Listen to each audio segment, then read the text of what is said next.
Those some big earrings. What do them earrings say? What's your name? Shanika. How did I know? Earrings like that, you are not gonna say Kim. Nobody in the history of big ass earrings. Mary. You didn't even see Mary on. I knew that was Shanika. If you was gonna ask me like what was the name, there's only like 3 gonna come out of my brain. Tanisha. Holy shit.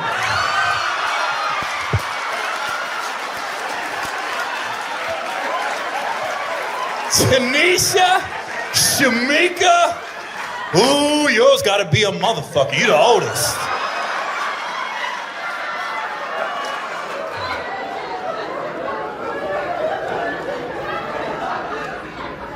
Your name is Anna. There's no fucking way. That's too big of a fucking... You don't go from Anna to Shamika to Tanisha. Anna. A-N-N-A. Anna. What's your brother's name? Thomas. I was gonna say Tyrone. Anna. What the fuck? You get that Disney name. Well, thanks for coming, Anna. Shamika, Tanisha. Do you guys go by nicknames, like short names? Got to. Shamika, what do you go by? Ika? Shay Shay? What you go by? Mika? Nika? What do you go by? TT? So you Nika and TT? Anna, your sister's coming. Let me call Nika and TT.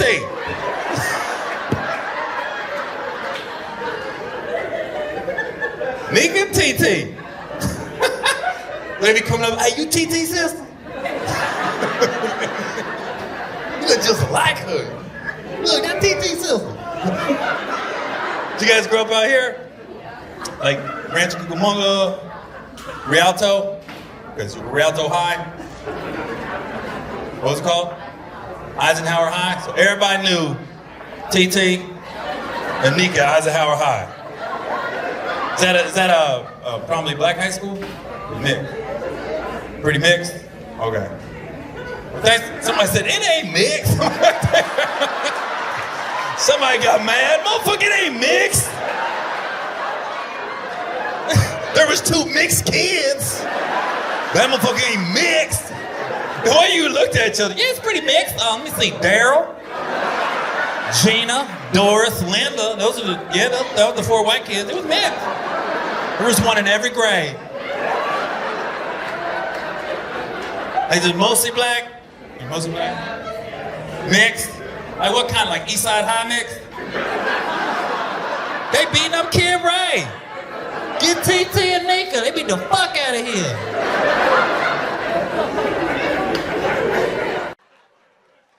I think every entertainer has gotten that question the last couple months. You ever been to a Diddy party? You ever been to a Diddy party? And I started really thinking about my life. I've been in this business 28 years. I was like, have I ever been? Now, I've been to nightclubs where Diddy had parties, but actually go to one of Diddy's houses or homes, I was like, well, there was one time that I really almost went, and it was right when I got to L.A. I was in L.A. less than a year. I was at a nightclub, and everybody knew. Everybody like, we're going to Bad Boy West. Diddy had a house in Bel Air on the hill, and everybody knew that was a party house. So I was going to go. They was like, Gary, you going? I said, yeah, I'm going. I was hyped. But I met this girl at the club, and I said, yo, we're about to go. You want to go? She was, no, I want to go with you. I was like, oh. So I didn't go. So it's crazy because looking back on it, 28 years later, that one-night stand saved my asshole. Look at God. You don't think he's always with you. He's always with you. He was looking out. I didn't know he was looking out. Man. Because I never talked to that girl before that night. I never spoke to her after that night. But I found her on Facebook when this shit hit the fan just to send her a message. It took forever to find her, but I found her. She's married now with 3 kids. And I just sent her a message. Hey, I don't know if you remember me, but I just want to say I appreciate you. You might not know what I'm talking about, but I just want you, I really appreciate meeting you that night. That was a wild night. Thank you so much. You have a beautiful family and beautiful children. Gary. Left it at that. Because I just know me at that age. Motherfucker 23, going to a motherfucking Diddy party and a fucking, I would have been in that bitch. We ain't going nowhere. We ain't going nowhere. We can't be stopped now because it's bad boy for life. We ain't going nowhere. Can't stop. Bad boy for life.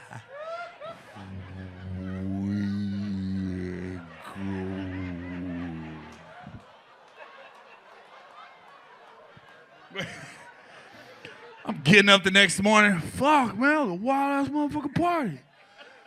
I don't remember shit. Ah! The fuck happened? This motherfucker's in the other room. Woo! This one's repeating. He got fucking ass.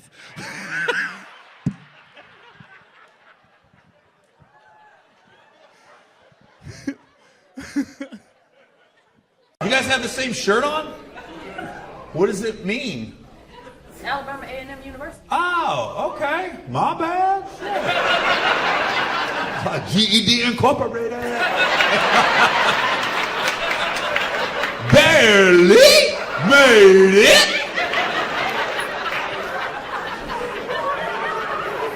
Did you say Alabama A&M Incorporated? Is that what you said? Or you said university? All right, I thought you said incorporated.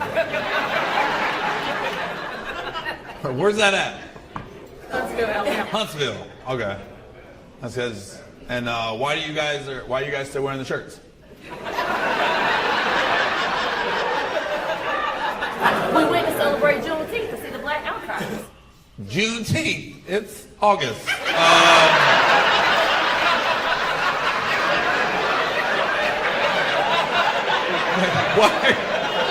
Why are you wearing the shirts today?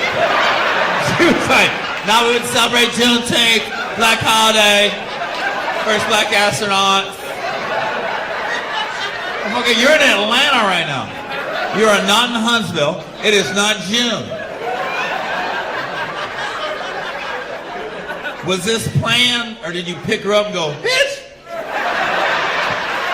Girl, put a jacket on, put a jacket on.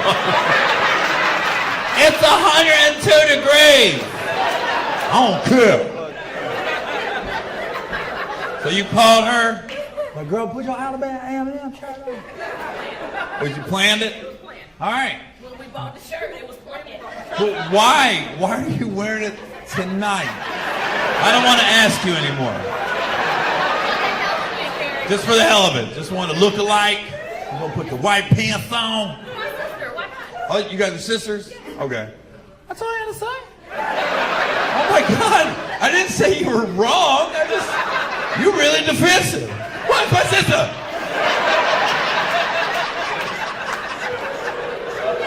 It's just your first answer didn't make any sense. So, why are you guys wearing the same shirt? Juneteenth.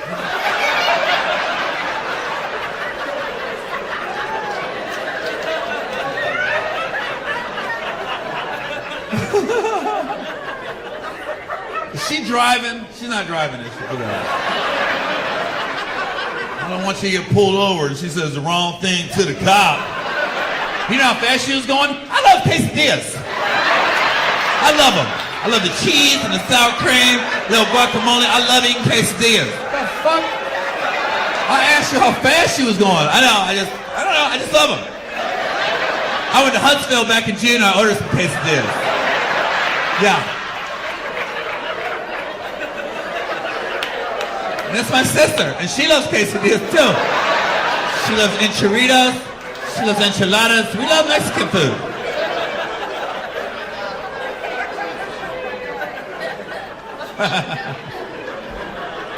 Do you have any other family members? Any other brothers and sisters? Okay. And where did they go? Did they go there too? Did they go to college? So, How many you got? How many brothers and sisters you got? I have a couple of brothers and sisters because the majority of us went to the illustrious Clark Atlanta University. You really like to put a lot on a regular ass school. You said that shit like it was Harvard or Yale. It's Clark Atlanta. It's like, it's cool. Motherfucker ain't Harvard, motherfucker. The illustrious Clark Atlanta University. In-state tuition is $2,000. Motherfucker, I know. I sent a couple of kids to HBCUs. I know what the tuition is. My daughter went to the illustrious North Carolina A&T.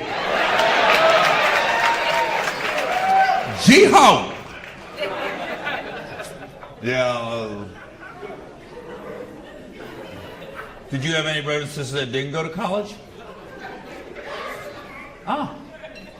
What do they do now? Is it illustrious? My brother works for the illustrious Chipotle. C to the H to the I to the P to the O to the T to the L.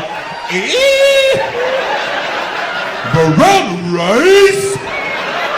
White rice.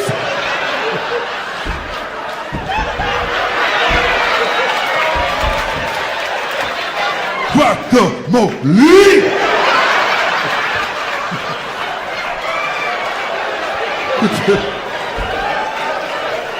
He would like some nacho chip!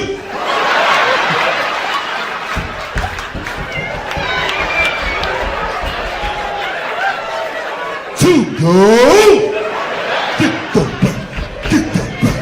Get the back! Get the back! Get the back! Get the back!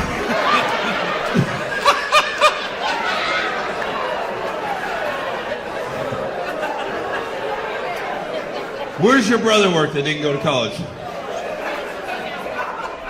for the Cobb County Water Department for 25 years. Where's he working at? Cobb County Water Department. Cobb County Water Department. All right. I only know Cobb County from the first 48. So hopefully the water washed away some of the blood I saw in those episodes.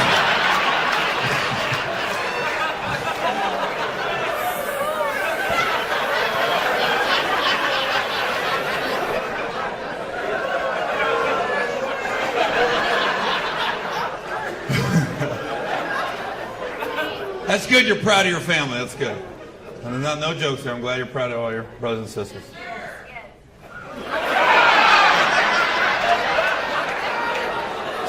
The fuck do you know that?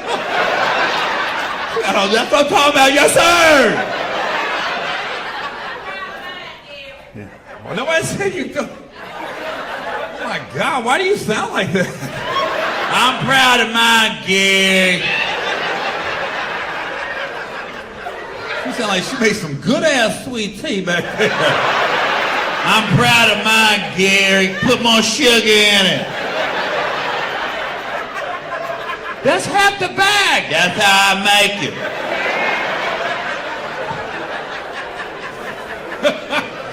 Grandpa's sitting there with one leg. I lost my leg, but that sweet tea would work.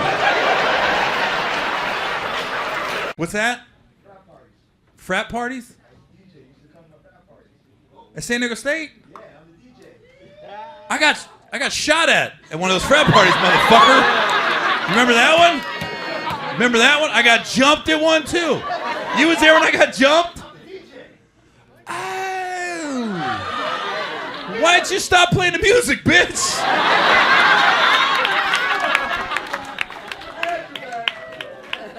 I remember you now. So here's the story. So I'll just share it. So I used to play flag football when I lived out here, right? But the Piranhas, yeah, P House, yeah. So, San Diego takes flag football a little serious, by the way. We have way too many practices for nobody getting paid. It's like, what the motherfucker, 4 days a week, bitch? Yeah, that's when we won the title. Yeah, I caught the game-winning touchdown, bitch.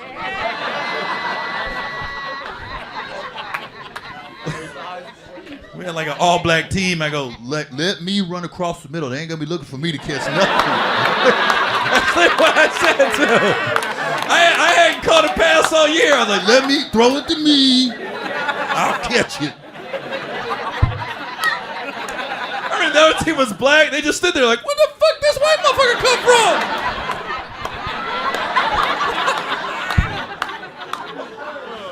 So here's what happened with the fight he's talking about. It's a true story. It was there was a boxing match on that night, right? And then I think I went with you. We got there early, and we was watching the fight in this one of the guys' rooms. It was a big frat party in San Diego State. So I had this leather coat, and I left the coat in this room, and then now the party starts, and now so we're partying, but I was ready to leave. I had some bitches I wanted to finger in PB. I'm ready to get the fuck out of here, right? San Diego State hoes, they don't know Gary. We got nothing in common with these college girls. I need to find some fucking Navy chicks. They're easy. You just got off the kitty hawk. Ooh, your pussy needs a little playing with.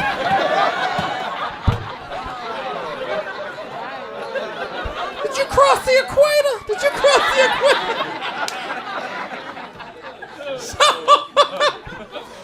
So anyways, party's jumping. And now I'm ready to go. So I'm like, I try to go get my jacket, but they got like a freshman dude guarding the hallway where all the bedrooms was, as they should. So I looked at him, we're having a cool conversation. Hey man, I gotta get my jacket. He goes, I don't know you, dude. I'm not supposed to lay right back. I said, it's cool. You can go get it, bro. I just need my jacket. It's a leather jacket. And I think that motherfucker cost me like $300, which was like $3 million at that time in my life. So I'm getting that fucking jacket, bro. So as we're talking though, like 4 like seniors are walking out, right? And they just start yelling. They go, motherfucking plebe, we told you nobody get back here. Now the fucking kid starts yelling at me. He goes, motherfucker, I told you ain't nobody getting back here. I'm like, what the fuck just happened? And his hand is like right here, damn near hit my face. So I thought he was gonna hit me or touch me. So I just grabbed him. I didn't punch him, I just grabbed him. As soon as I motherfucking grabbed this guy, it was fist of fury on me. It was boom. So I had the kid in front of me. I'm against the wall. They can't get to me because I still got this motherfucker.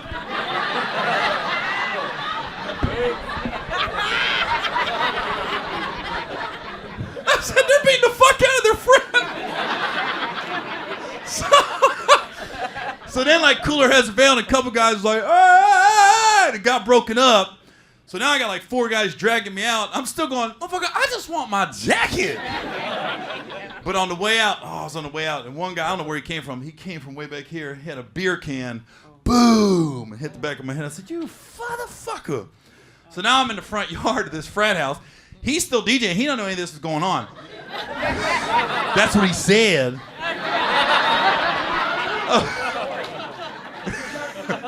I was wondering why the motherfucker was like, we don't give a fuck. If you don't give a damn, we don't give a fuck. What? I was like, try to calm it down a little bit with the music.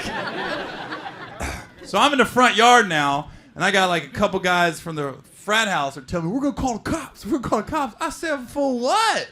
I said, motherfucker, I ain't been drinking. I'm ready to leave. And then I go, I know you got some underage motherfuckers in here drinking. I said, I dare you to call the cops.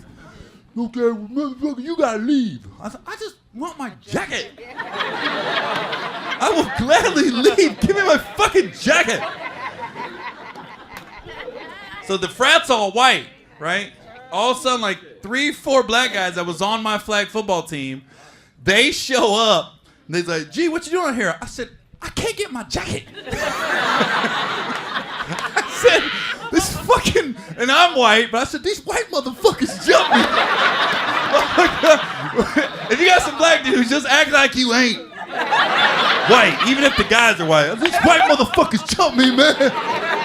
They're like, what?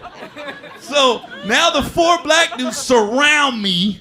I'm in the middle, and they come walking me in the frat. And like, all the white guys just spreading out. And then, and now they get in the middle of the dance floor, and you was there. That's like, who fucking hit my boy? Who hit my boy? And the one dude, the motherfucker was barely on the team. Like he was like, just tell me to knock somebody out, Gary. I've been waiting to knock a motherfucker out. I was like, who are you? Motherfucker, you just signed on the team. So we look around, the frat is empty now. Everybody ran to their rooms. All the white boys locked themselves in the rooms, and they're yelling, "We didn't know, bro! We didn't know!" I said, "Just give me my fucking jacket." Finally, the guy just stuck his arm out with my jacket. I kept saying, "That's all I wanted." So then, and now I'm in Pacific Beach. I go, "Yeah, these white motherfuckers jumped me tonight." Yeah, they ain't know though. They ain't know.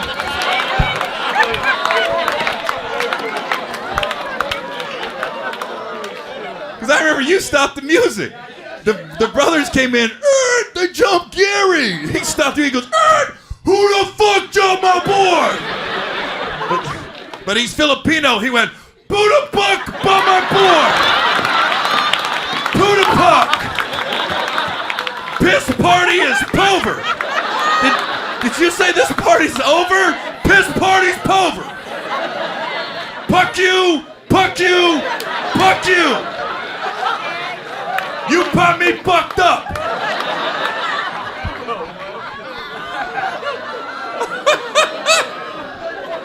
That was fucking funny. It's funny now. But I ain't gonna lie, a little pee came out that night though. When you get motherfuckers, I don't know how motherfuckers be like getting jumped and act like they had under control, because I didn't know where these fists was coming from. I felt bad for that kid. You should have seen him. Jacket! Jacket! All this was over my fucking jacket!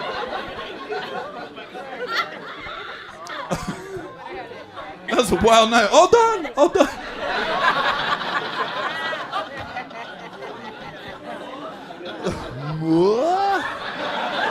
I think we all learned something tonight. If nothing else.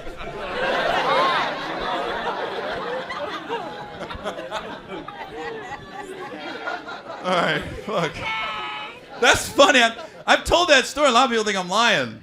No. That was your room? So, why'd your dudes jump me then?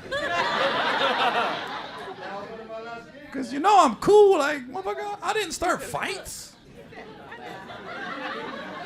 I think about all this shit. I remember we was at one house and somebody started shooting a gun, and I jumped. Who was the Asian dude with the long hair from San Francisco? Cisco, yeah. We was at his house. Always a fucking Cisco or Rodney. If you know a Cisco or Rodney, don't hang out after midnight. Cause you DJ that one? Okay, you're done DJing, right? Like, please don't invite me to a gig tonight. I'm like, I'm gonna pass. No. We was at this guy Cisco's house, and it was like everybody's in the front yard. All of a sudden we heard pop, pop, pop, pop. And when you ain't ever heard a gun, I thought somebody just setting fireworks. I go, it's May. July 4th, motherfucker? Everybody's like, motherfucker, they shooting. I jumped through a window. Woo! I was in a bathtub, and I remember this girl walked in the bathroom, and I pulled her on me. I said, they're shooting.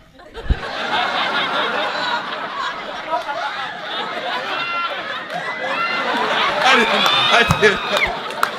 But I damn sure grabbed her. I was like, damn, you kind of fine.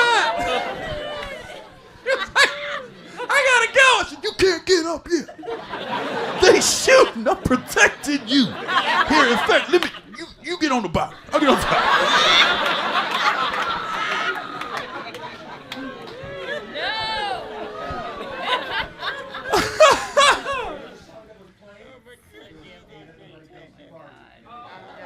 That was the. Why would you play that?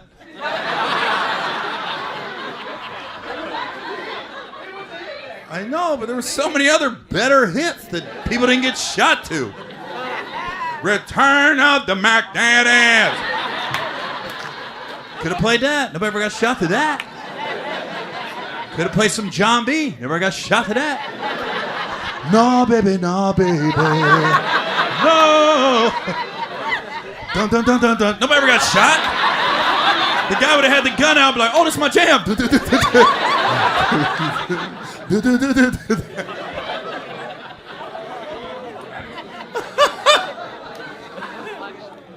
I'm glad to see you're still alive, you know, like, you've had a dangerous life of DJing, shit. I'm fucking getting jumped. I was there too.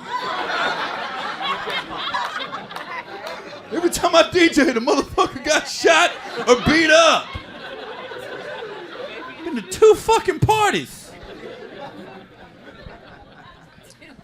Well, that was an unexpected turn. I didn't know the show was going to go that way. Thank you. Just want to go back to my room and lock the door tonight. We're not hanging out. You know that, right? We're not. Don't think, oh, let's go here. We're not. I don't want to be like, oh my God, somebody's shooting again. All right, y'all. Huh? Trump. Oh, no, I stay away from politics. Because, listen, nothing divides an audience faster than religion and politics. So, I don't live here. I don't live here. So he's not taking over my city. He's taking over your city. I live far, far away.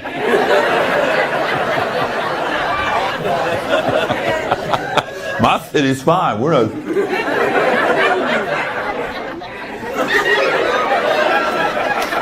Damn, I can't believe they're doing that shit in D.C.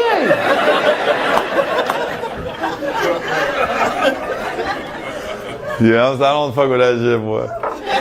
I'm not smart enough either, bro. I don't know enough about politics. I don't want to be one of these guys that act like I know what the fuck I'm talking about. Because I don't. Fucking, even when every time election comes, I just be asking people, what we doing? That's all we're doing. Like I'm my fucking big brother. Who's the house voting for? I don't fucking know, bro. I'm like, grew up in a trailer park, motherfucker, doing the Navy. I don't know shit about politics.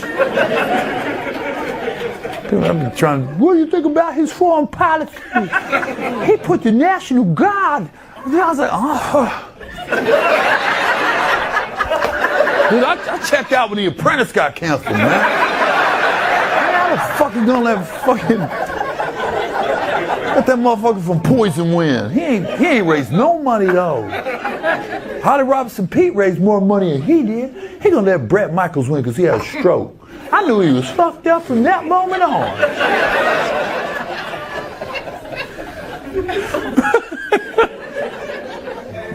That's all I got, man. Same thing with religion. I don't fucking try to get into it because motherfuckers be tripping off religion too. This is all I know about religion is I get confused when I go to church because everywhere I go, it's pretty consistent. Jesus died for our sins and was on the cross. It messed up his abs, his forehead, hands, feet. He was on the cross for a long time. And he did that for us. He did that so we could sin and still be able to get into heaven. But every time I go to church, they'd be like, don't sin. I'm like, well, it's awful selfish on our part. Jesus went through a lot. I think we should sin a little bit. I mean, just to show our appreciation. Like, when I say sin, I don't mean kill or rob nobody. For the blowjob, that's okay. That's a good way to say, thank you, Lord, I appreciate this. Because, hell, a good blowjob is going to make you say Jesus Christ anyways. Jesus Christ. And you always look up. I got to get out of here. I'm Gary Owen. Thanks for hanging with me so long. I appreciate y'all. Thank you. It's going to be crazy in a couple weeks, though, when Joe Biden finds out he didn't win. It's going to be wild. At this this point, I wouldn't even tell him. I just let it ride. Like, did we do it? You did it, Joe. You did it again. I told you, shock the world.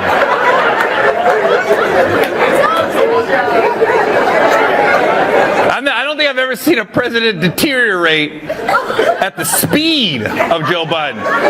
Man, every time he was talking that last year, I really wanted that movie Cocoon to be for real. Like, well, at least the next 4 years will be entertaining, if nothing else, you know, like, because one thing we definitely learned about Donald Trump, he could care less what the question is. He's going to answer what he wants to answer. He's proven that time and time again. That one debate threw me when he was just like, you know, how do you feel about the economy? They're eating dogs. Like, whoa.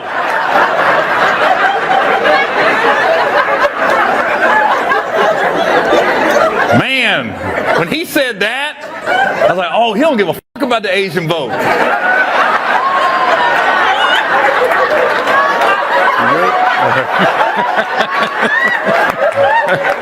I don't really care if you're laughing. I just look right there like, you good, bro?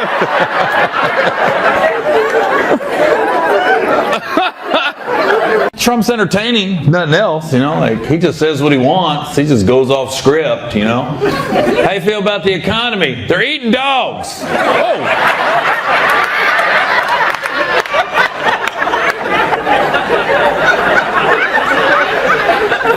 As soon as he said that, I was like, damn, he don't give a fuck about the Asian vote.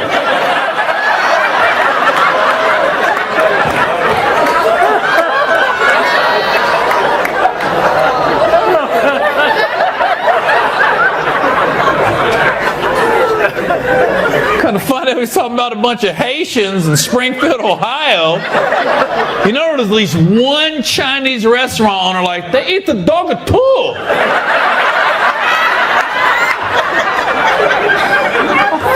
Just us.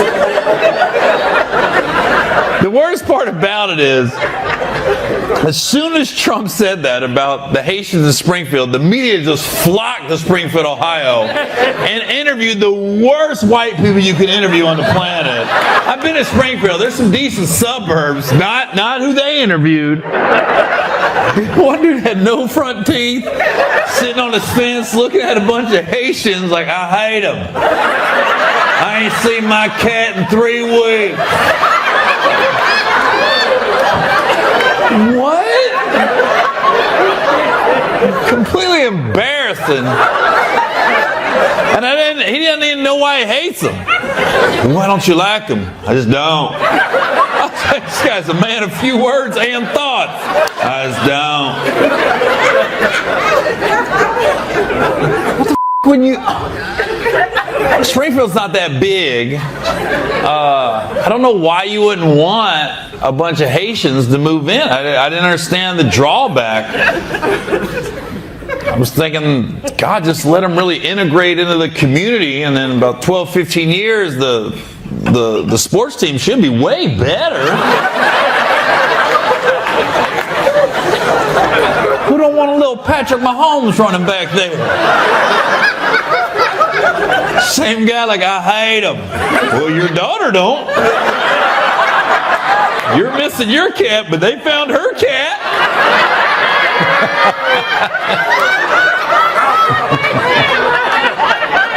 Because you know that's the one they're going to get. The one guy, I hate him. For sure knocking the bottom out of his daughter pretty soon. You know, it's so funny too, because I grew up in Southern Ohio, but it was funny when I was, it brought back some memories when they was talking about the Haitians moved into Springfield. And it's black people is what they're really saying, you know. Like, I've never seen an Asian or Latino Haitian. But that's really what they're saying. I don't think it would have been tripping if a bunch of Ukrainians moved in. But I remember when I grew up, I went to a predominantly all-white high school. We had like 10 black guys out of the 4 grades. They were our core black guys. But then you'd have black guys move in and out of our school sometimes. It was funny because we had a boys' home, that went to our school, so it was called the Bunker Hill Boys Home. So if anybody got in trouble in Cincinnati or Dayton, chances are they end up at our school for a couple months. And we never knew who the white guys were because there were so many white people, but we knew who the black guys was. So it'd be f***ed up because like our football team be really good for like 3 games. And then we get to practice on Monday and be like, where the f*** did Jeremiah go? No, he went back to Cincinnati.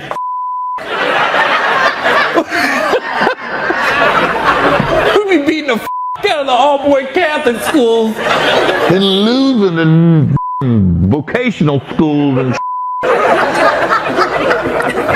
And then the boys' home they got free lunch. So they got the little gift card. I call it a little card. And then one of my buddies from high school was Paul. He was one of our core 10.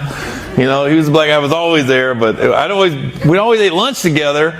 And then I realized he was getting all these.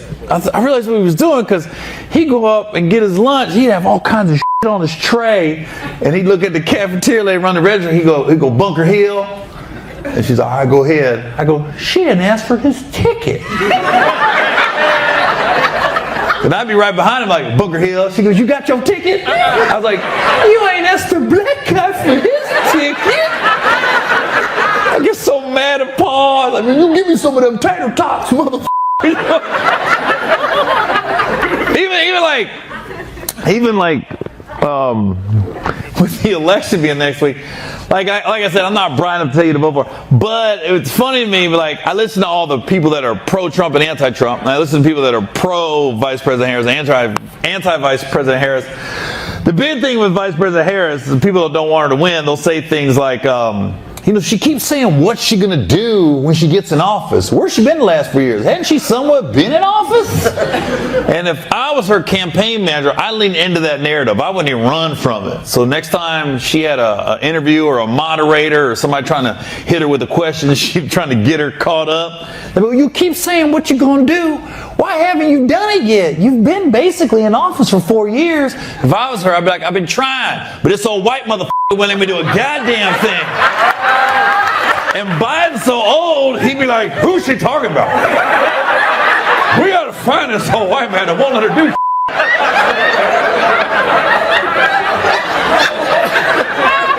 is gone. Transgender's a fun topic. Especially in today's day and age. Yeah. Trump just came out. Nope. A man or a woman. That's it. Now you got a bunch of motherfuckers with titties and dicks.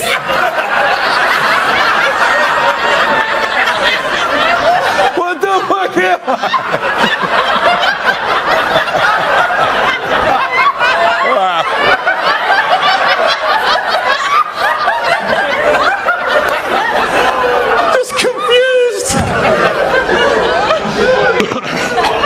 They're not mad, are they? All right, okay.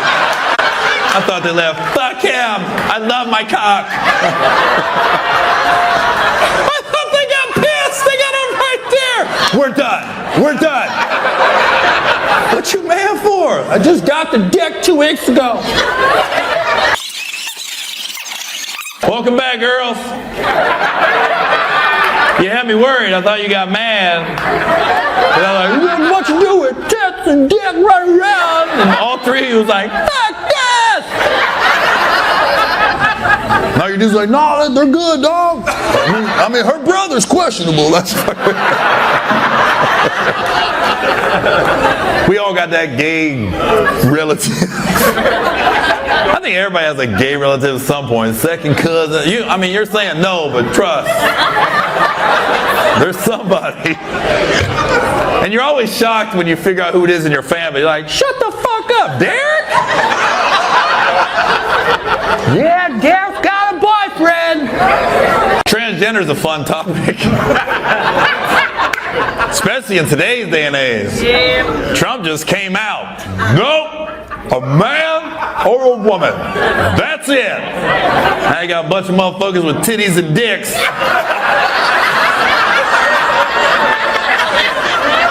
What the fuck am I?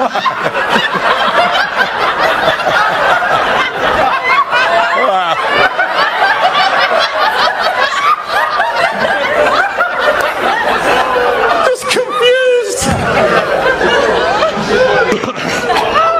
not mad, are they? All right, okay. I thought they left. Fuck him. I love my cock. I thought they got pissed. They got him right there. We're done. We're done. What you mad for? I just got the dick 2 weeks ago. Welcome back, girls. You had me worried. I thought you got mad. And I was like, You have much to do with tits and dick running around. and all three was like, Fuck this! Now your dude's like, no, they're good, dog. I mean, her brother's questionable. That's we all got that gay relative. I think everybody has a gay relative at some point. Second cousin. You're saying no, but trust. There's somebody. And you're always shocked when you figure out who it is in your family. You're like, shut the fuck up, Derek! Yeah, Derek's got a boyfriend. 5 minutes, motherfucker. Now, you're not gonna, you know what? You're not going to get 5 minutes, motherfucker. That was the whitest motherfucker I've ever heard. Oh my God. Build your own career, bitch. What you want my 5 minutes for? No refunds, ho.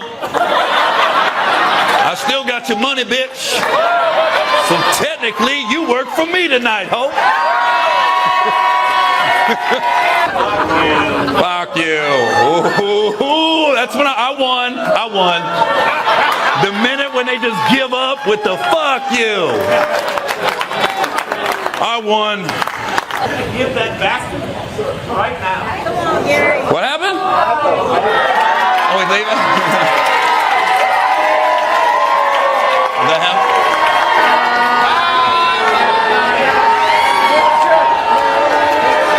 Oh, yeah. He looks exactly like I thought he was going to look, too. Oh, yeah. There's a lot of child on his laptop. I guarantee you that shit. Stick in my face, motherfucker. Let's go. Get stung by a bee. Jason.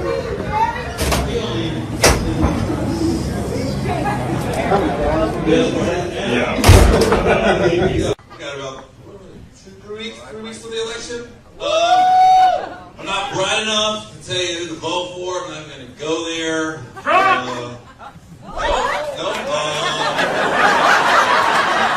told you I'm not going to tell you. So you couldn't tell me. That's fine.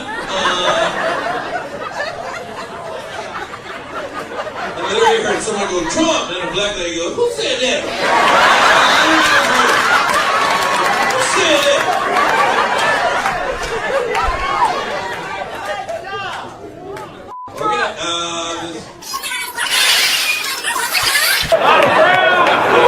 Somebody said, watch your mouth. What are you going to do? What are you going to do?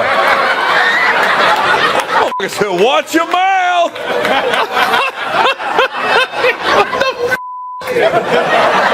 You can't even get tickets in the front row. I ain't worried about your late buying ticket, I'm so glad you guys came. You guys have laughed at every joke. Like it's the greatest you have ever heard in your life. Because this guy has never even faced a stage. He's watched the whole show sideways just because he knew he was going to lean into his lady. I'm cool with the sideways laugh. It's better than that motherfucker. Trump! I'll take the man that just came to have a good time, listen to some jokes, but the motherfucker takes shit serious. No, that motherfucker. 5 minutes, motherfucker. Now, you're not gonna, you know what? You're not gonna get 5 minutes, motherfucker. That was the whitest motherfucker I've ever heard. Oh my God. Build your own career, bitch. What you want my 5 minutes for? No refunds, ho. I still got your money, bitch. So technically, you work for me tonight, ho. Stiff ass mother. Give me 5 minutes, motherfucker. You. Ooh, that's when I won. I won. The minute when they just give up with the you. I won. Give that back right now. Come on, Gary. What happened? Oh, he's leaving? Is that him?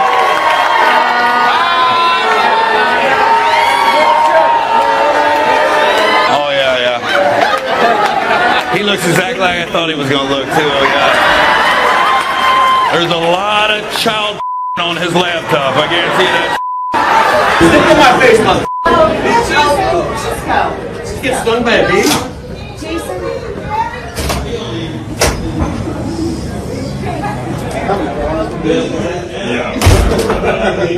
So other than that, good thing about football season, man, it's coming at a perfect time because we are so deep into election season. And I don't know. I watched the RNC. I watched the DNC. I'm not a political guy. I don't know enough about it. Shouts out to Angel Reese, who basically said, I don't know enough about politics. They asked her about the DNC being in Chicago and stuff. And she was like, look, I'm not going to sit here and talk politics, and I'm not an expert. It's like me talking politics is like me talking curling. I don't know anything about that sport. It's like me talking, rhythmic gymnastics. I know nothing about it. So I don't get into it, but I am going to vote. I am an American.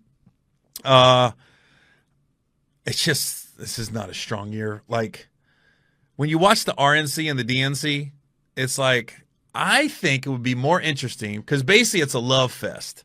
No matter what you say, I'm here for a better America. I'm here to make a change. Crime's going to go down. Better food, better education. It's the same shit every 4 years, verbatim. And the crowd's acting like these people are saying some monumental shit that we've never heard. You know what would be more interesting on these conventions? Have everyone that was booked for the RNC, every speaker, every politician, every entertainer, and then have every speaker, politician, and entertainer that was booked to speak at the DNC switch, and don't tell them. Just have everyone that was going to perform at the RNC speak at the RNC. They got to speak in front of the DNC crowd, and everybody at the DNC got to speak in front of the RNC crowd. That would be interesting. That showtime at the Apollo on cocaine. That's what I want to see, because I tune in so fast. Because if you can get through that without getting booed, and if you could somehow get them on your side, kind of like Drago did. I'm sorry, kind of like Rocky did in Rocky IV when he was fighting Drago, and they hated him. And then by the end of the fight, they loved him. That would be more interesting to me. Can you see Little John at the RNC? Okay! Hulk Hogan talking smack about at the DNC and see, because you know some of them Democrats have been watching wrestling. And that would be a hard thing for them to turn on Hulk Hogan. To me, that's what I would do. That's what I would do. And I get so sick of these entertainers, celebs, whatever you want to call them, saying they're going to leave the country if Trump gets elected or if Harris gets elected. I'm like, no, you're not. Shut up. And by the way, how full of yourself that you think people care? Like, do we really care if Lil Pump moves out of the country? No. Like, oh no, Lil Pump's gone. I think maybe John Legend, and I like John Legend a lot. He's always been nice to me and everything, but even when he said he's going to move out, I'm like, John, come on. It's not that deep. It really isn't. Your life is not going to shit over who wins the presidency. I mean, it's just not. We put too much on it. And granted, your life could be easier. You could pay less taxes. I don't know. It's just not a huge deal to me. I don't get how people get so emotionally invested. Like, yeah, I'm rooting for somebody, or I want this person to win, but It's not like if Trump or Harris wins, I'm going to be like, oh my God. I think personally, Trump wins, it's better for my pocketbook as far as taxes goes. And then if Harris wins, it's just, I think she's probably a nicer person, and it's probably definitely better for my quote-unquote fan base. Like, I really think if Harris is in, I got a shot at getting invited to the White House. I got a shot at performing or doing something for her. So for me, for selfish reasons, yeah, I definitely would want Harris over Trump. For tax purposes, I would want Trump over Harris. I'm just taking everything else out of it. Taking their personalities out. I'm taking their track history, all of it. Just from what I know, the little bit I know about politics, Trump's better for my pocketbooks and taxes, but Harris is better for my probably career. I would have a shot to actually meet people in her circle. I don't think, although I did see Trump went on Theo Von's podcast, Dana White set that up. I was like, man, that's huge.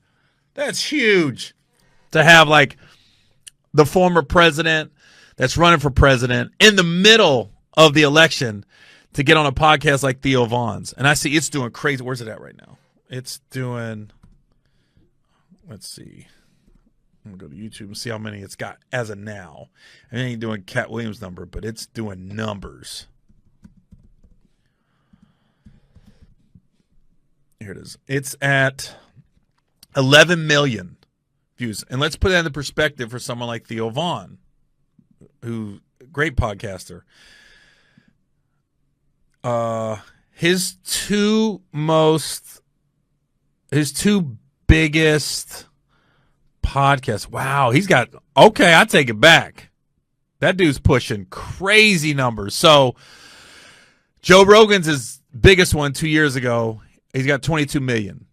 And then that makes sense. A comedian with another comedian. And then Donald Trump's second already. It's only been up less than a week. And it's already got 11 million. So it's got a shot at taking over Rogan eventually. Tucker Carlson's third with 10 million. And then Louis C.K., 9.4 million. Shane Gillis, 8.5 million. Neil deGrasse Tyson, 8.1 million. Not to be confused with Mike Tyson. Then you got Shane Gillis again, 7.9 million. So, yeah, Shane Gillis is giving Theo Von some numbers, bro. So Donald Trump got indicted. And, let me fix that. So Donald Trump got indicted, and I see people going crazy on the internet like, oh, this is it. We finally got him. We finally got him. I'll be honest with you. I don't think nothing's going to happen. I think it's going to be a lot of fun for CNN and Fox and Comedy Central and Saturday Night Live, a lot of stuff to talk about. But in the end, nothing's going to happen. I think Donald Trump literally looks at his life like he's living in the real life WWE. There's all these different storylines and plots, and there's been hookers and different islands he goes to and tax evasion, and then in the end, nothing happens. I think this is the same thing. He got indicted. People that are Trumper thumpers are like, this country's going down the drain, and it's a witch hunt. And then Trump haters are like, finally, I've been waiting for this day. We finally got him. And in the end, nothing's going to happen. I'm just waiting for like Hulk Hogan or Roman Reigns to come out at any moment.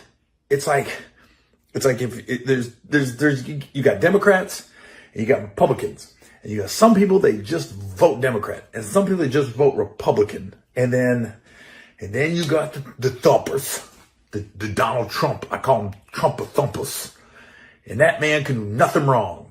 And okay, if he does get in handcuffs and we get to see it, watch. There'll be protests on either side. The Trumper thumpers are going to talk about how this country's going to go down the drain and and then the people that hate Trump are going to be like, yes, Yes. Put him in jail. Throw away the key. He'll probably be out the same day. And then this is all a bunch of ado about nothing. Nothing's going to happen to him. He's got too much power, too much loot, and he's got the right connections. So I'm just saying, I'd be shocked. I would be shocked if anything comes of this. But yeah, I feel like Vince McMahon, if he runs for president again, Vince McMahon should be the vice president. And then he should just assign all the WWE wrestlers to be Secretary of State and Supreme Court and everything. Because this is just much ado of nothing, I bet. I'd be shocked if anything comes of this other than more storylines. But all right, I'm just waiting for somebody to come in with a flying chair or this, I don't know, flying elbow or anything. But in the end, watch over the next few weeks. It's going to be, we got him. This country going on a drain. In the end, nothing's going to happen. Watch. I would put money on it. So, could be wrong. I don't know. But, like I said, to me, every time I see somebody going after Trump, I read it like it's Saturday morning. I am 10 years old, and I am watching Andre the Giant wrestle Hulk Hogan. I'm just like, it's like a bunch of storylines that some people think it's real, but deep down we know it's fake. And I think Donald Trump lives his life like he's in the WWE. Like it's a bunch of drama and storylines, but it's not real. So, just like this indictment, rings to me like a storyline. All right, we'll watch everybody get all up and watch the next couple weeks. Everybody's gonna go nuts, and then 6 months from now, we'll see what new story comes along. But I don't think anything's gonna happen. That's just my opinion. Hey, y'all, you listen to the Gary Owen podcast. Hashtag Get Some. Hey, what's up, everybody? This is Gary Owen with the Get Some podcast. You can watch this on iTunes. You can listen to it on iTunes. I'm sorry. Go to itunes.com/GaryOwenCom, or you can watch it on YouTube. YouTube.com/GaryOwenCom. I think I messed that up. iTunes, just search Gary Owen /Get Some. YouTube.com/GaryOwenCom. My fault. I got a little discombobulated. It's been a weird morning. Cause I'm in the transition of moving from Ohio to California. So my wife's in town and my daughter's in town. And, God damn, they got my world fucking upside down. Usually I'm by myself. I got my mornings. I'm good. I got my schedule. Now my wife's got her schedule, so I had to drop her off at work. And then, cause she has her own, travel company. So now she's going in the office. Usually she can do it from over the phone or Skype or FaceTime and all that stuff. So she had to go into work amongst other things. So I was like, even when we were filming this, I had to call the engineers. I was like, yo, about 10 minutes late. And I ain't gonna lie. I lied. I said there was a wreck. There wasn't no wreck. I was just running late. You ever do that? Why do we do that as just people in general? We just lie for no reason. You can just say, hey man, I'm running about 15 minutes late. We always got to come up with an excuse. I said there's a wreck on Highway 75. There wasn't no fucking wreck. I was just running late. But for some reason, I just want to be like, hey man, I'm just running a little bit behind. I didn't want to do that. So I came up with a lie. And I'm coming clean right now. I'm gonna blame my wife for me running late this morning while we were filming. Cause she did put me behind schedule a little bit. But I don't know why I lied. But I just made it right, I guess. But literally I was just running late. Last week I was in Richmond, Virginia. Thanks to everybody that came out. We sold out 6 shows. We had 5 and then we added another one. Richmond's got interesting town because I was in a suburb. The comedy club in Richmond, Virginia is in a suburb called Short Pump. And it's about 20 minutes from downtown Richmond.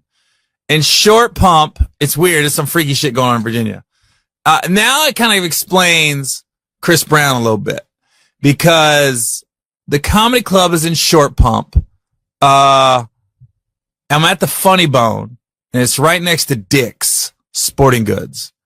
And the nearest university is Longwood. And across road, if you're trying to get the short pump, if you're on the highway, there's a road called Tuckahoe Parkway. So I just want to make everybody aware, Richmond, Virginia, the Funny Bone is right behind Dick's and Short Pump near Longwood University, right off Tuckahoe Boulevard. What the fuck is going on in Richmond, Virginia? Please tell me who made up these names. And then the main street is Broad. So, I don't know. Hey, go down Broad and meet me at Tuckahoe. We're going to the funny bone behind Dick's, but I can't stay out late because I got to study. My final exam at Longwood is next week. What? No, hold on. My hotel was on the corner of Broad and Knuckles. What? What's going on in Richmond? Hey, where you at? Man, I'm at the corner of Broad and Knuckles down the street from Tuckahoe. What? Who came up with these names in Richmond, Virginia? All right, but thanks to everybody in Richmond that came down to see me. Now my allergies are acting up. I don't do drugs. I don't do cocaine. So I've noticed myself sniffing already. Cause I did an interview with Vlad TV about 6 months ago. And when my allergies kick in, they kick in. And I don't know why. And the whole time I'm doing this Vlad interview, I'm sneezing and we keep having to take breaks. But if you look at it on YouTube, I'm always sniffing.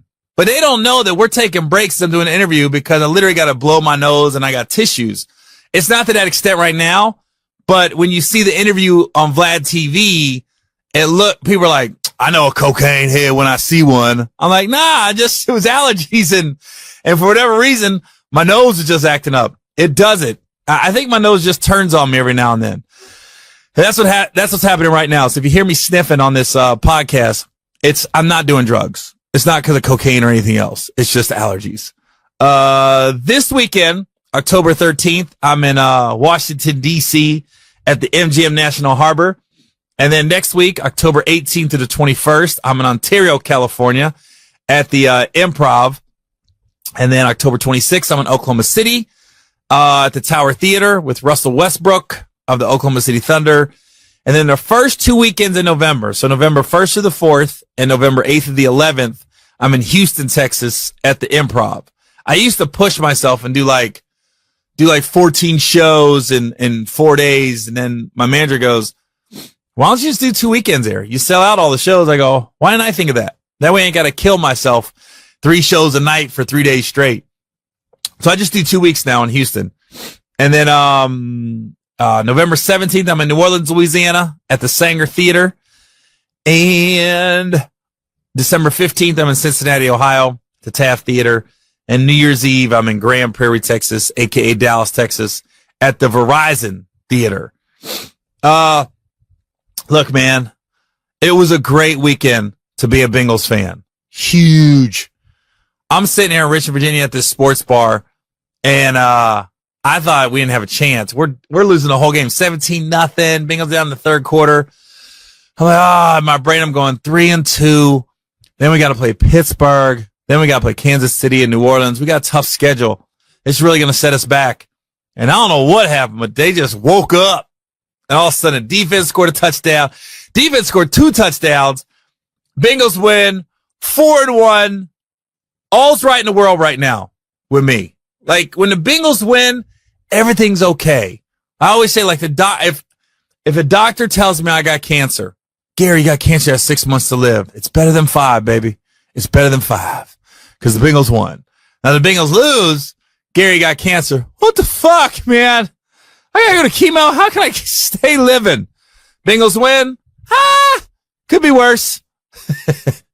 And so it's like you gotta temper it, man, because Bengals are 4-1. They're in first place, all by themselves in the division.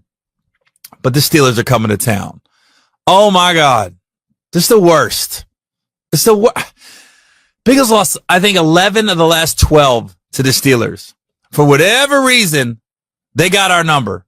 I don't know why we can't beat those motherfuckers, man. Really bothers me.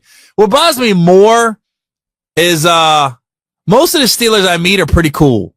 I wish they were assholes, because every time I go to Pittsburgh and some of the Steelers are come out, and I met their coach a few times, Mike Tomlin. It's just like, they're all so fucking cool. But I can't bring myself to root for them. And I like Steeler fans. I know you're not supposed to like them, and they can be a bit obnoxious like most NFL fans, but they're so loyal, and they're down, and they'll go see the Steelers whether 2-12 or 12-2. Steeler fans will be out there at the game. So you got to respect the fan base, and they travel. I remember when I had season tickets for the Bengals, and I stopped getting season tickets because I'm not in town enough.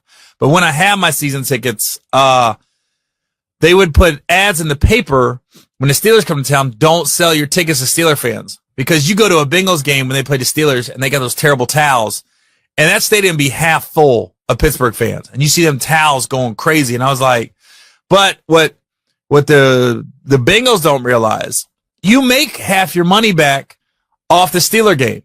Like, I had 2 tickets, and I think when I had my season tickets, it was around $2,500, I think, for the 2 tickets for the whole season.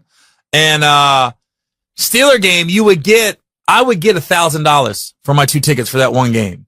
So you're basically I make half my money back damn near off one game every year. And when the Bengals are winning, you get more money for your tickets if you weren't in town.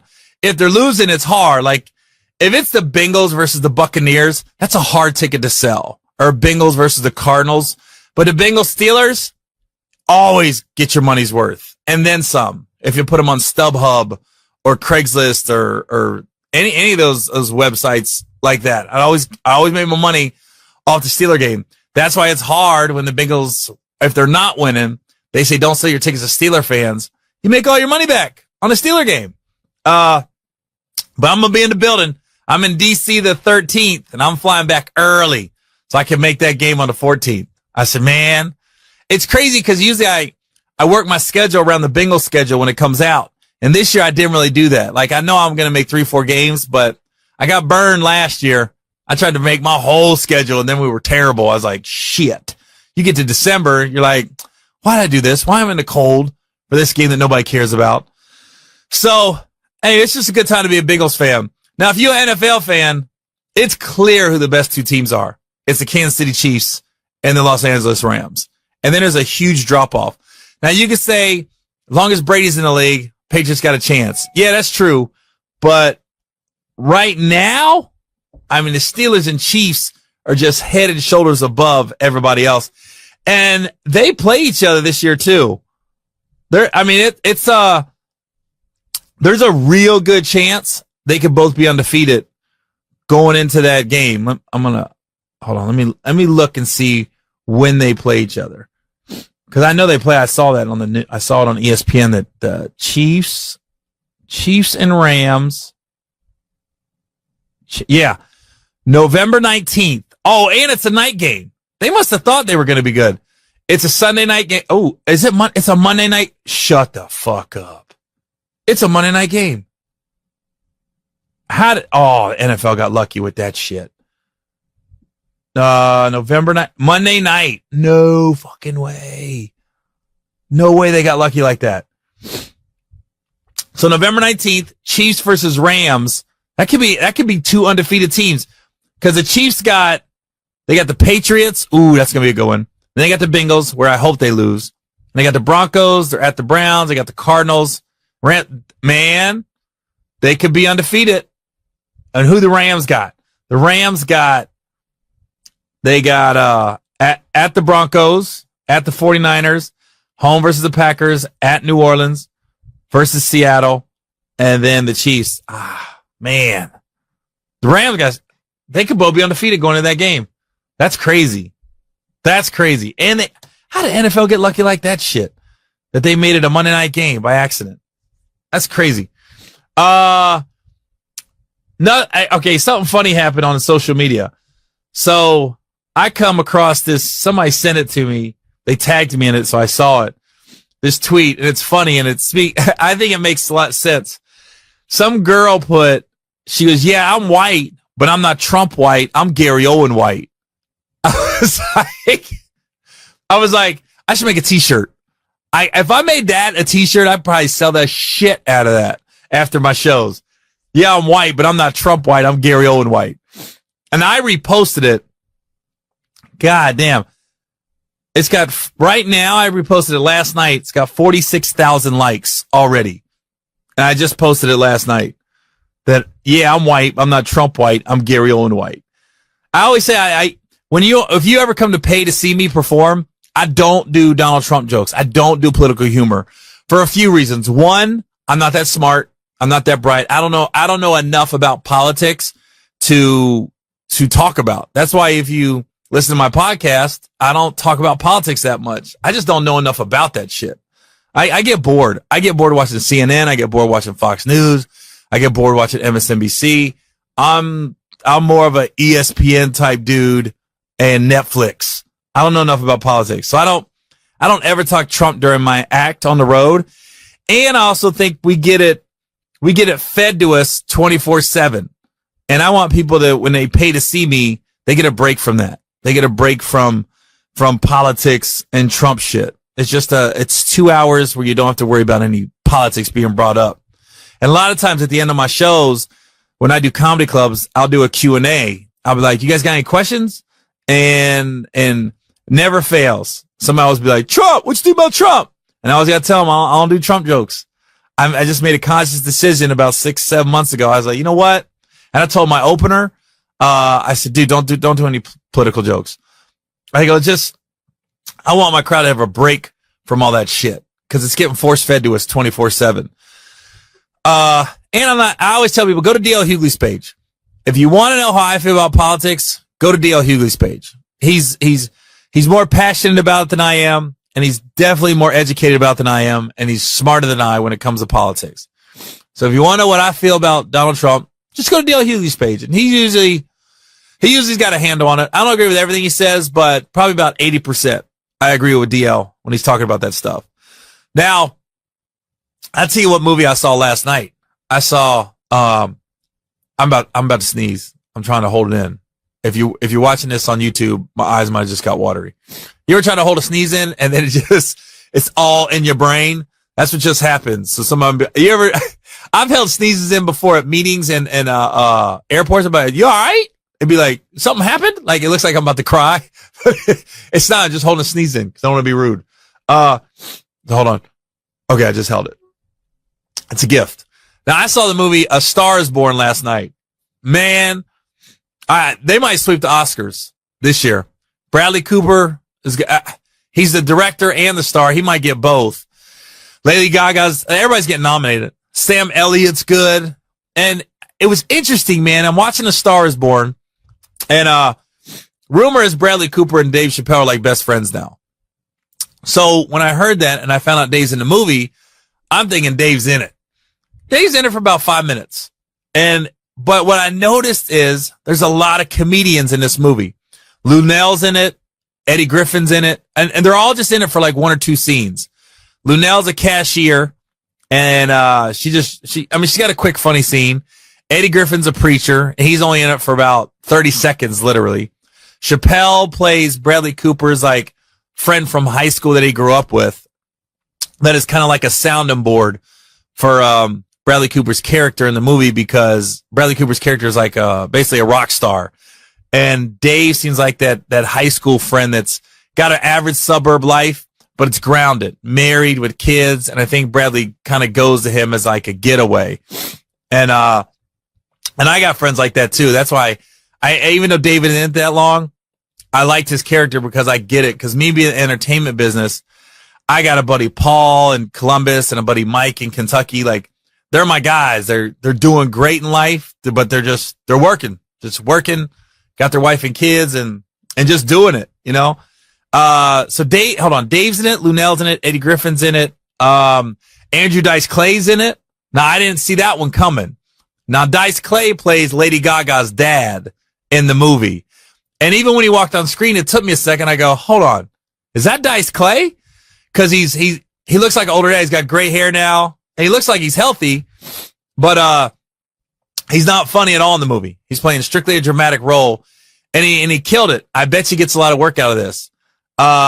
But I'm not going to give the movie away, but it's a really good movie. And it's not like the one from the 70s with Chris Christopherson and Barbara Streisand. It's a completely different take on it. But it's pretty dope, especially being in the entertainment business, not in the music business, but comedian. You get how you can feel ostracized and alone a lot. And it's just interesting because I think a lot of entertainers we're fragile behind the scenes. Like our mental makeup is pretty fragile.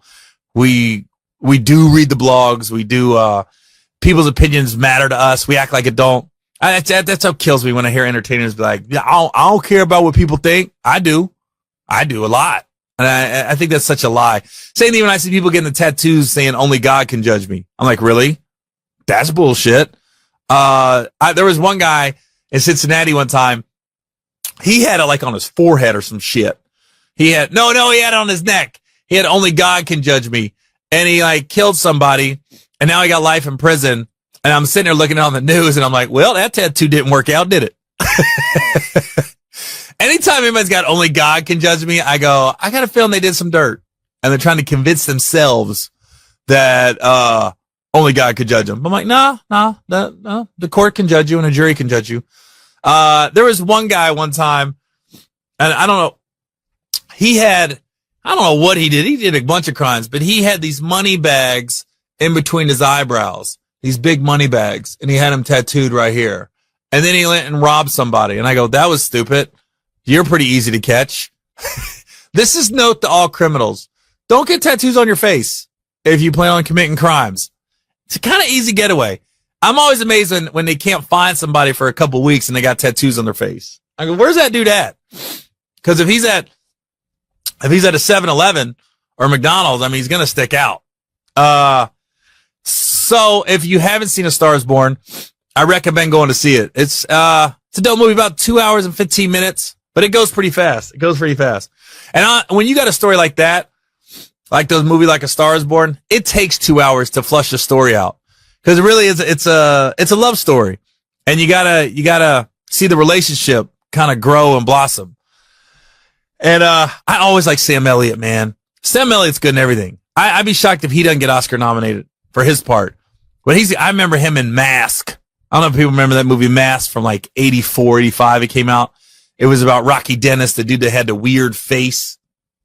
And, Cher was in it. And Sam Elliott played a guy named Gar. And he just talks like, he's got that voice. Hey, how you doing? I can't do it, man. But the people I grew up with, the women I grew up with in the trailer park, not girls, but the moms, them motherfuckers, panties got wet when Sam Elliott came on the screen. Oh, my mom and her crew back in the day, holy shit. Oh my God. I leave my shoes under his bed anytime. I was like, what does that mean? You know? They love Sam Elliott, boy. Them trailer park women that I grew up with when that movie Mask came out.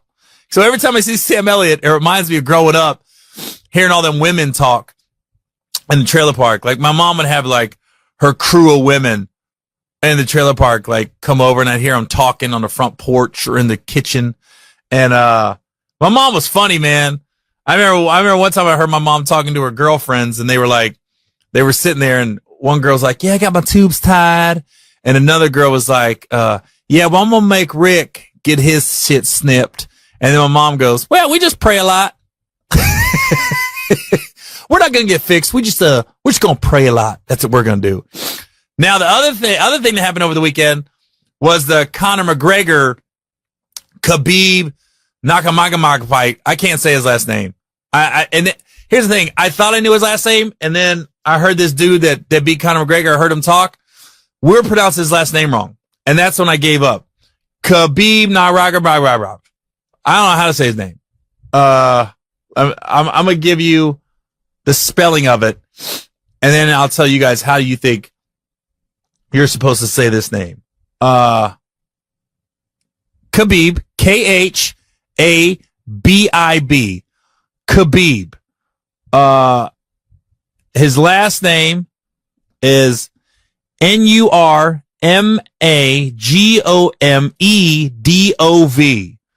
Khabib Nurmagomedov. I don't know how to say that shit. Anyways, this guy choked out Conor McGregor, and there's a guy named Brandon Schaub. He's an ex-UFC fighter, but he has his own podcast. He said before the fight, he goes, "This is a fight I don't want to go to because whoever wins, it's going to be a powder keg." And you got the Russians and the Irish. Conor McGregor's Irish, Khabib's Russian, and Conor's really been the catalyst behind it. Like he talks so much shit. And I don't think he means half the thing he says. He just tries to get in the other guy's head to get him angry because an angry fighter doesn't fight good. That's what I've always been told. Just like you're not supposed to have sex while you're training for a fight. It's supposed to take your legs out from you. But I don't know if that's the case. If the girl's riding you, shouldn't matter. I don't think. I think if your hips are moving, it might take your legs away. But if a girl's just on top of you riding you, I don't know. That shouldn't take nothing away. So Khabib chokes out Conor McGregor, 4th round. I'm at Buffalo Wild Wings watching it. And then so that's over with. Conor taps out. And then Khabib jumps the fence. I've never seen this happen. Jumps out of the octagon and goes after one of Connor's cornermen. And he does like a Mortal Kombat move. They got it in slow motion. Like he jumped like a spider monkey. Like the shit you see in the jungle, man. And it's like he's floating. And he just lands.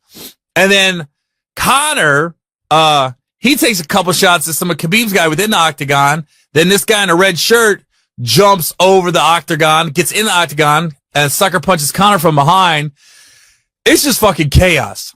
As a fan, it was awesome. It was awesome to see. I know you're going to be like, "Oh my God, it's a black guy in the sport and there's got to be respect." But let's just be honest. It was fucking awesome. It was just to be in Buffalo Wild Wings and everybody's going, "No, what the fuck? You see that shit?"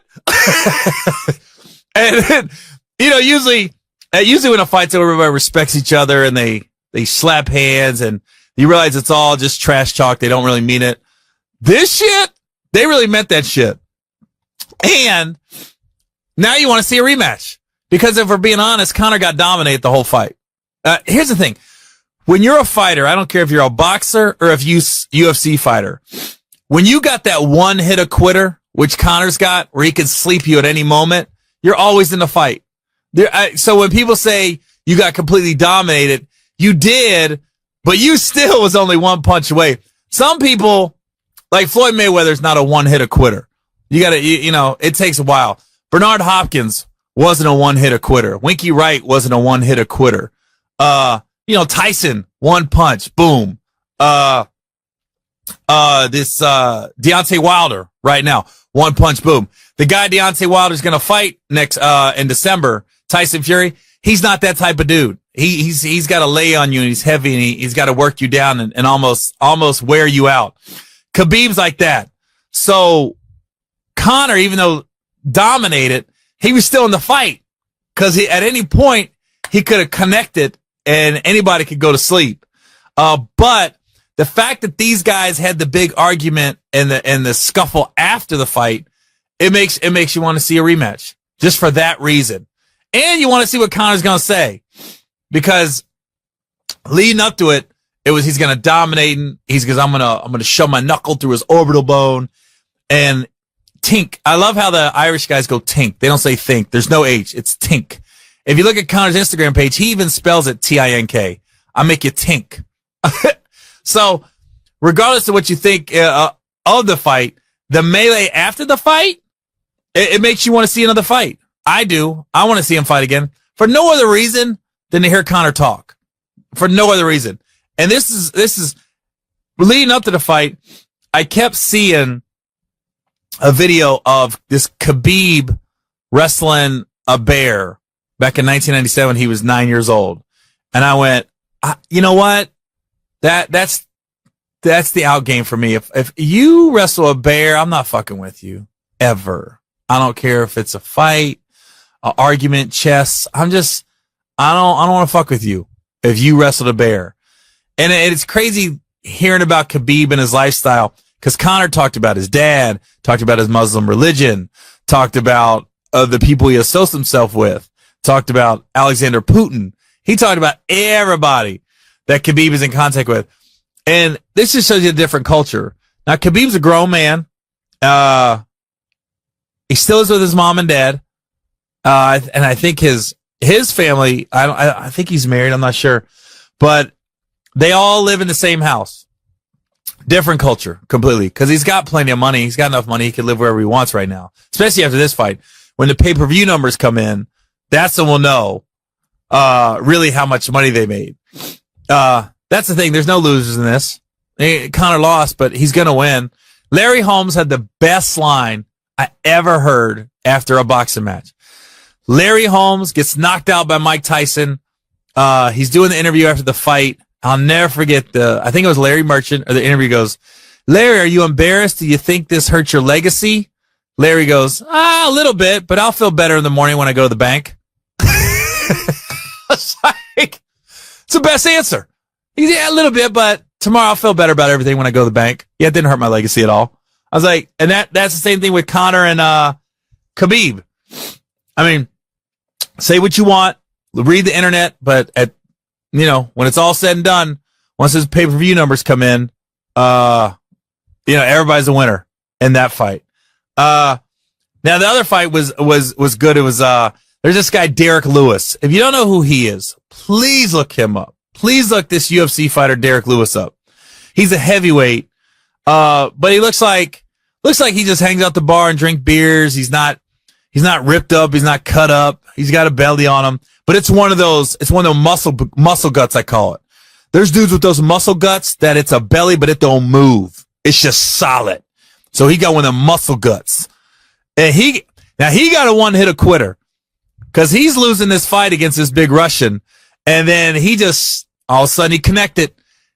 11 seconds left, they called the fight. He knocked him out at 4 minutes and 49 seconds of the third round. It was only a 3-round fight.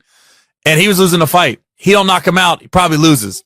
But Derek Lewis got that one-hit quitter, man. And after the fight, he takes off his shorts. And Joe Rogan's interview, he goes, why'd you take your shorts off? He goes, my balls was hot. That's all. My balls was hot. And then they got him after the fight, after he gets a shower and relaxes. Then they got him with the announcers, and he's on a table like they do. He's on a table, and there's like 5 guys interviewing him. And they go, what are you going to do now? What are you going to do to celebrate? He goes, man, I was going to go back to the room and lift my wife's legs up and just see where that goes. I was like, this guy's out of Houston, Texas. I'm going to reach out to him, man. When I'm in Houston, I want him to come to my show so bad at the Improv. I just want to meet him and talk to him, man. He's just so funny. And when the hurricane hit last year in Houston, he stayed in Houston. He had a big lifted like pickup truck, damn near looked like a semi. He was driving it around Houston, helping people out during the hurricane, just grabbing people. And one guy, I'm almost positive it's Derek Lewis. One guy had a rebel flag on, had either on his car, or on his shirt, or in his yard. And Derek went to help him out.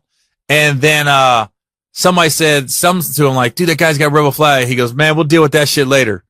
Like, we'll deal with that ignorance later. Right now, he was just trying to help people and get him out of the water.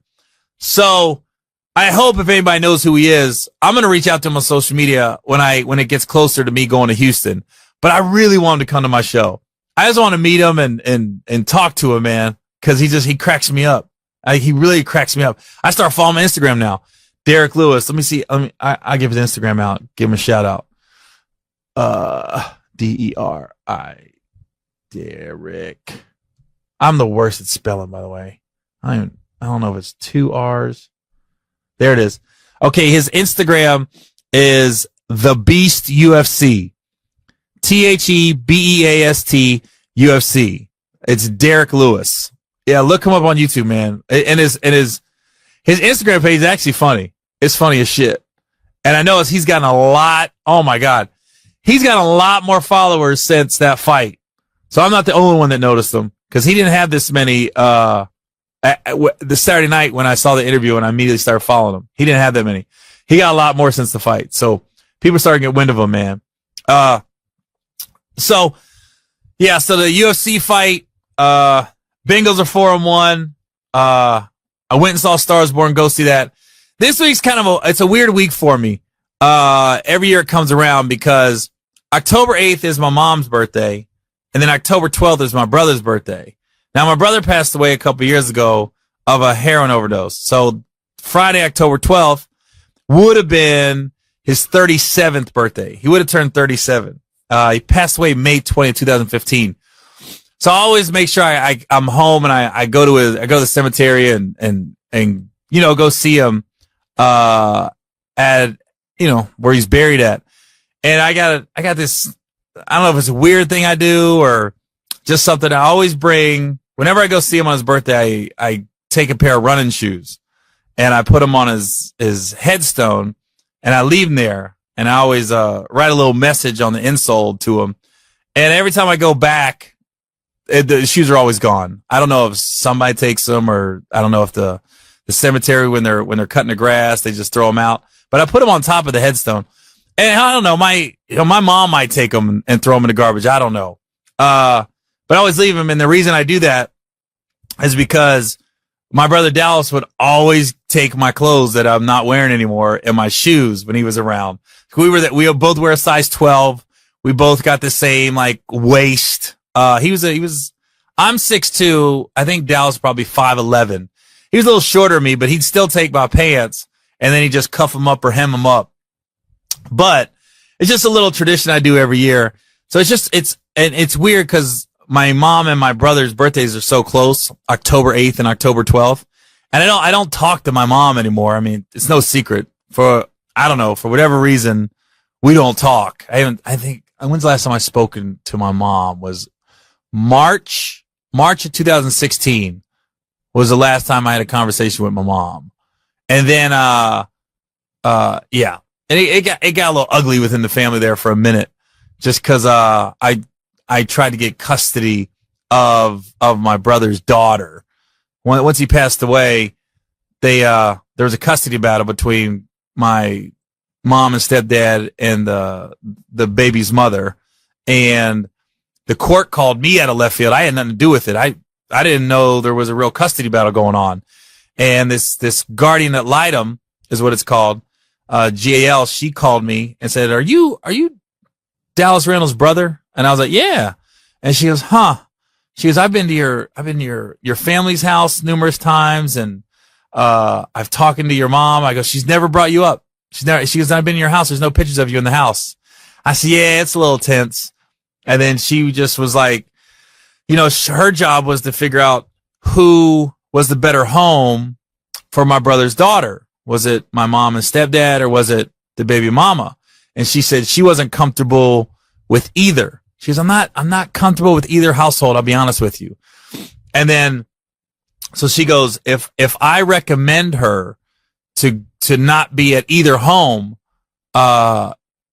she'll get removed from the home and they're going to put her in foster care. And I said, oh no, I don't want to do that. I mean, what can I do? She goes, well, I just need you to sign some paperwork that you would take her. If she gets removed from either home, you would take her. I said, yeah, of course. I'm not going to put my niece in foster care. And so what happened was she recommended that, my niece get removed from the home.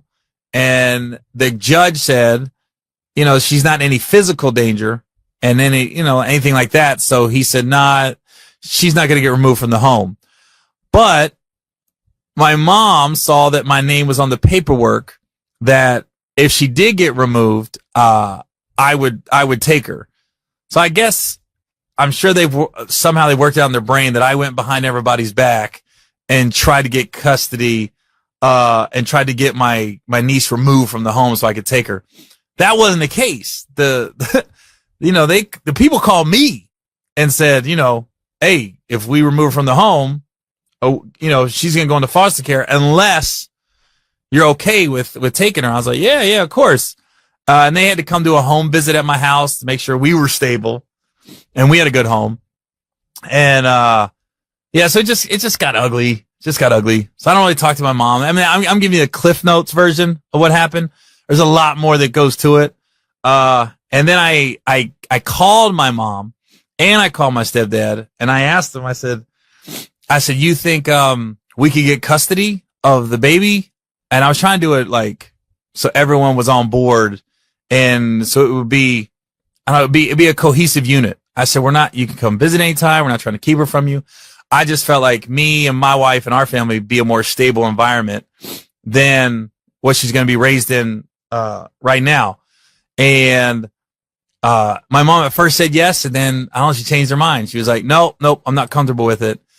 And then we were just going to go after custody of my daughter. Not my daughter, my brother's daughter. We were going to go after custody of her, me and my wife. And in the process of us texting my mom and calling my mom and saying, hey, we're going to go after custody of her, that we didn't want to go this route, but we're looking out for her best interest. Man, the text messages I got and, social media posts and everything else from my brother, and my other brother didn't pass away and everything. It was just so evil and ugly.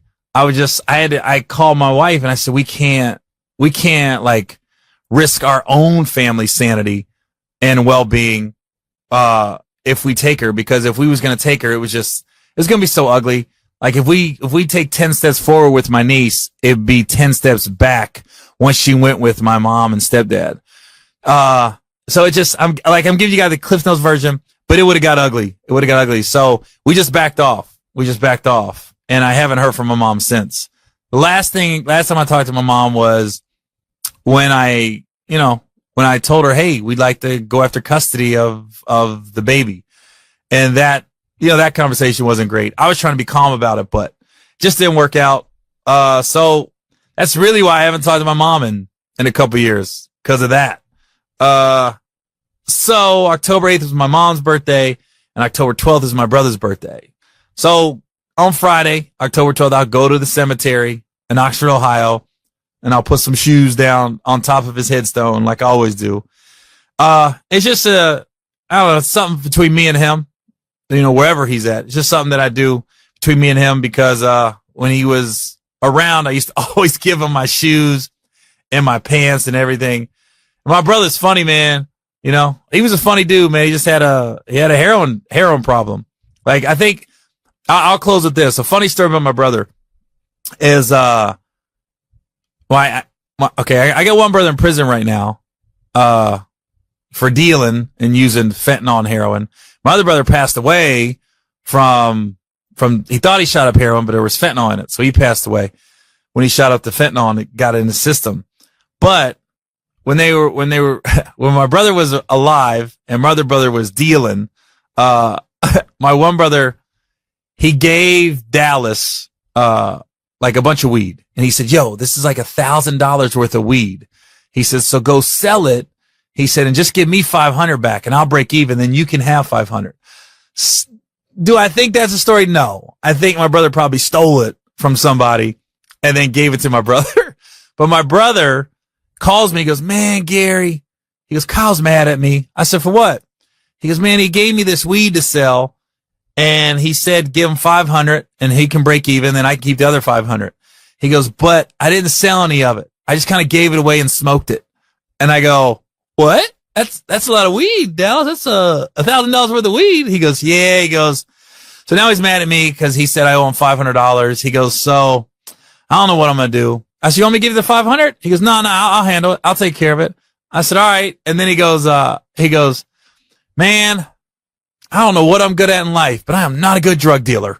Like, like an epiphany hit my brother. He goes, man, I don't know what I'm good at in life, but I am not a good drug dealer.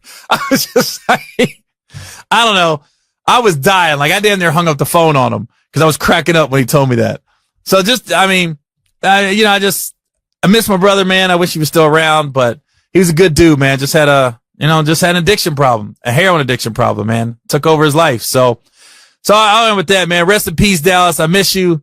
I love you. And, I'll see you on Friday, October 12th. Stopping by to drop some shoes off. All right, man. This is Gary Owen with the Get Some Podcast. If you want to listen to my podcast, just go to iTunes, search Gary Owen, hashtag Get Some.